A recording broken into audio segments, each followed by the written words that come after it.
قوم کے ساتھ مذاق کی حد دیکھنی ہو اور بے حد دیکھنی ہو تو سیاستدانوں کی جعلی ڈگریاں کافی ہیں۔ سابق دور میں اسمبلیوں کی چوکھٹ پار کرنے کے لیے ووٹ اور نوٹ سے کام چلانا ممکن نہیں تھا۔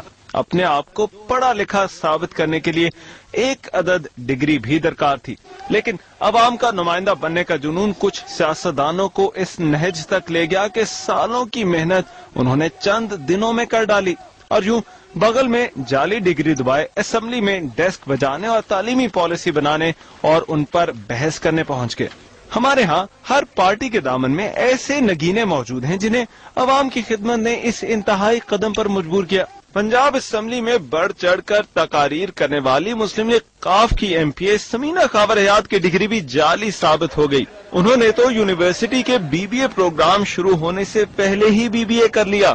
بلوچستان سے تعلق رکھنے والے رکن قومی اسمبلی یعقوب بزنجو نے امتحان تو دیا مگر الیکشن کمیشن میں جعلی ڈگری جمع کرائی۔ بات چل نکلی ہے تو اب قوم کے ان نامور سپوتوں کا ذکر خیر ضروری ہے۔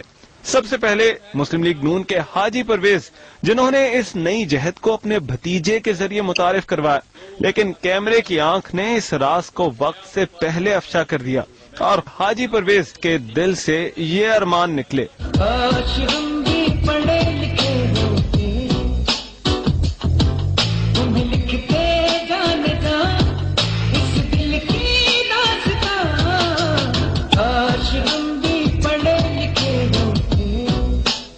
مسلم لیگ نون کی آستین میں کچھ اور بھی گوہرے نایاب موجود تھے جن سے گرد عدالتی فیصلے کے بعد ہی اتری۔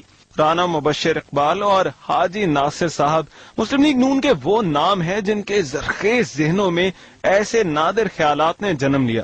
ادھر حکومتی جماعت پاکستان پیپلز پارٹی کے ووٹ بینک میں بھی کچھ ایسے حصے دار تھے جنہوں نے اپنے تازہ کیے گئے بی اے کے نمبر بھی یاد نہ رکھے اور نہ ہی مضمون۔ ایسے حضرات نے الیکشن کمیشن اور اپنے آپ کو تو جیسے تیسے گریجویشن کا یقین دلا دیا، لیکن عدالتی کٹہرے میں ان کی آ گئی سپلی۔ جمشید دستی نے اس معاملے کو لے کر خاصی شہرت کمائی۔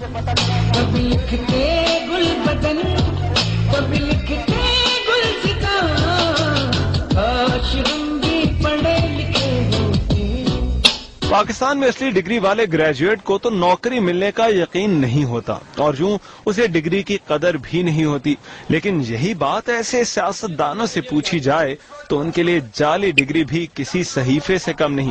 اب بات بی اے تک ہی رکی رہے تو غنیمت جانیے، کیونکہ اگر ایم اے کی کوئی قرارداد پاس ہوگی تو اسمبلیوں میں کورم پورا کرنا مشکل ہو جائے گا۔